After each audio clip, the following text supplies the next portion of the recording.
Hello folks, this is Kerry with 401k Dexters. I just dropped our grandson off from visiting for about 3 hours this afternoon. It gave our daughter plenty of time to study, quiet time for her, and quality playtime with Papa and our grandson. I wanted to jump on here and do a short video about our Dexter cows. This is the second video I've done today addressing a comment from a subscriber who asked about our bird dogs, which I did a video earlier when I picked up our grandson, and our Dexter cows that we have down at our homestead.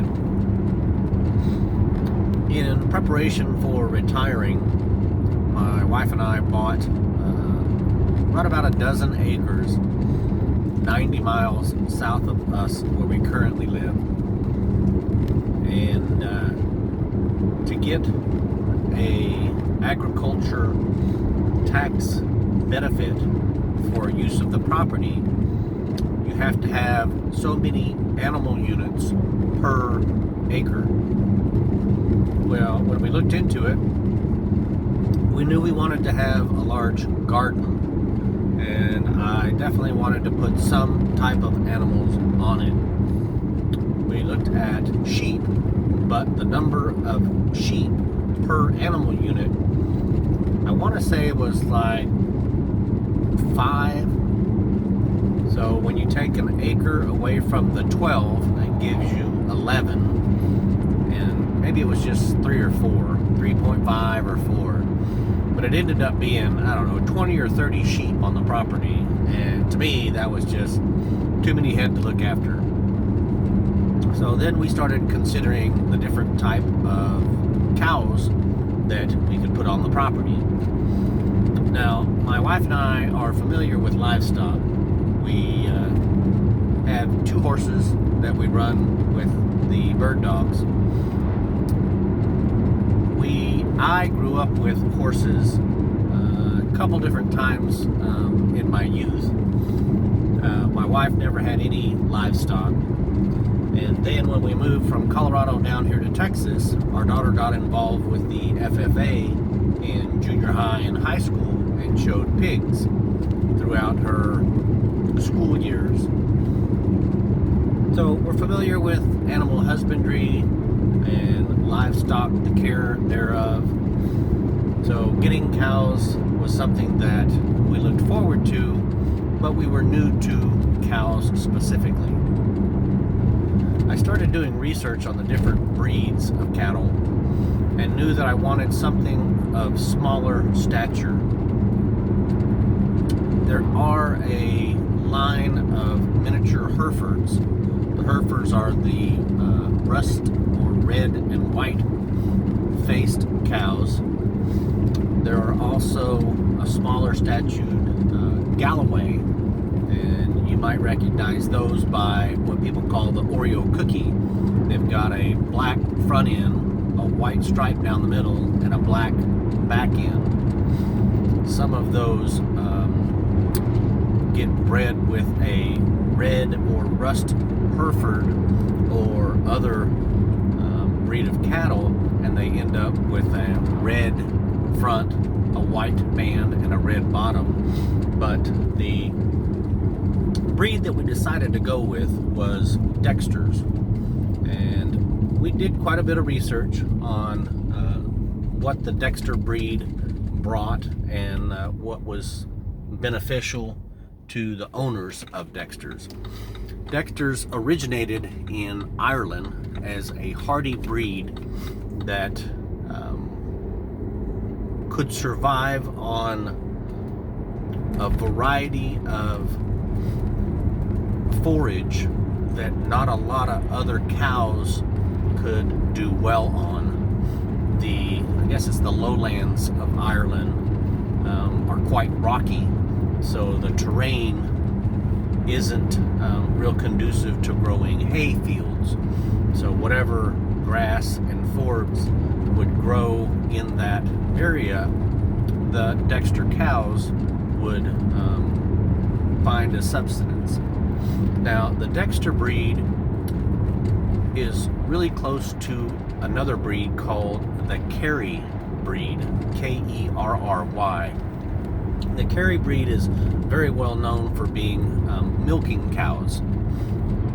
The Dexters are unique in that they do well in a variety of grass situations, but they're well known for not only producing beef, but being very good milking cows.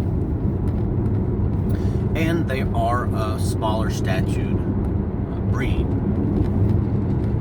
We have a horned cow that is probably at the top of her hips on the back side.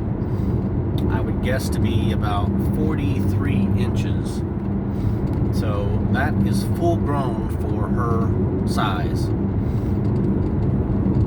All the other cows that we have, which consists of 2 younger heifers, 2 younger steer, and a younger bull, are shorter than that.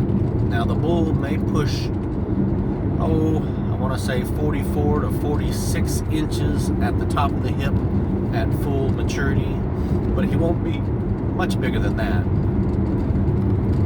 The smaller statue was appealing because the fact that neither of my wife and I had grown up or are really familiar with raising cow, and the Dexters are also pretty docile. So being a smaller size and being a docile breed, not being aggressive, was real appealing. I shopped around and got online. There are 2 breed registries for the Dexters.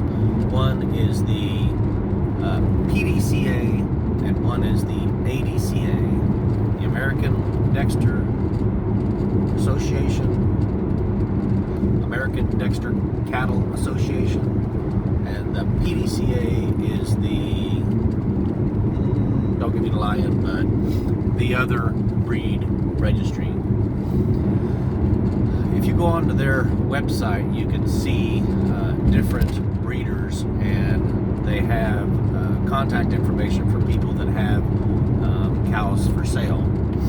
So I started researching and reaching out to different breeders in our area to see what was available, and found one that was relatively close. And I borrowed a trailer from a guy that I used to work with, and went up and picked up the heifers and the steers, brought them down, then drove down south of here about 3.5 hours to pick up our bull, and then picked up the horned cow from a lady that actually lived only about 40 minutes from where our property was there in Athens, Texas.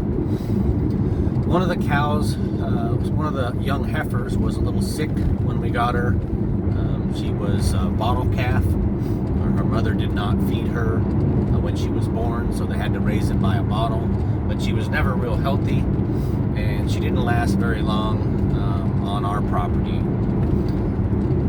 Ironically, an abandoned Jersey bull from down the street wandered up to our property and joined the herd shortly after she passed.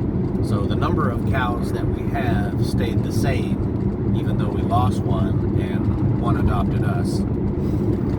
So we took the Jersey bull down to the veterinarian and had him steered, and we didn't want him impregnating any of the heifers. The young bull that we have will come to maturity, if not already, in the next 6 months. We are growing the 2 steer out for freezer camp. One is slightly older than the other, and he's a little bit larger. On some of my previous videos, I've shown him at the property. He's a little cantankerous. He's got a little bit of an attitude. He rushes too close when I'm feeding them the cattle cubes or the alfalfa.